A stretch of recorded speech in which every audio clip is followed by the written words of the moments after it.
Hey guys, welcome to today's iPhone guide, and here I will detail how to turn on eye tracking on iPhone. So if you want to control your iPhone with your eyes, then you need to set up eye tracking, which is a new feature on iOS 18. So if you're not using iOS 18, you might not be able to use the eye tracking feature on your iPhone. But if you have successfully upgraded your iPhone to iOS 18, then here are the steps you need to take to turn on eye tracking on your iPhone. So if you're not of this, you found this often informative, please don't forget to like and subscribe. Now the first one to do here, when you are trying to turn on or enable eye tracking feature on your iPhone on iOS 18, is go to your iPhone settings. Now, one of the settings page, you need to scroll down the page until you get to accessibility and then click on it. There you go. On the accessibility page, just scroll down. Keep scrolling until you get to physical and motor, and under that locate eye tracking.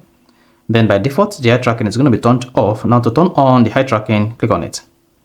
Then once you selected that, it's going to say the setup, including smoothing, snap to items, zoom on keyboard keys, auto hide, and dual control. And go ahead and turn on eye tracking.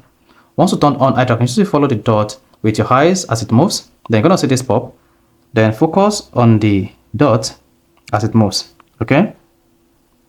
So you want to do this while you're focusing on the dot using your eyes. So just keep focusing it so that you'll be able to control your eyes once you've successfully turned on eye tracking. So keep doing this until the eye tracking setup is completed.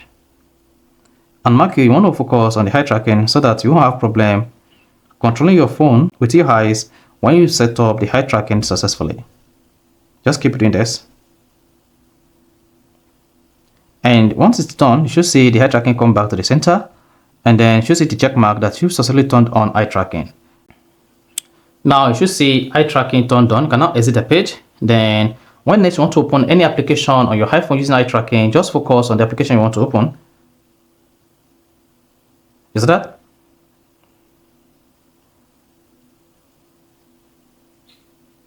So that is basically how to turn on eye tracking on iPhone. So if you found this often informative, please don't forget to like and subscribe.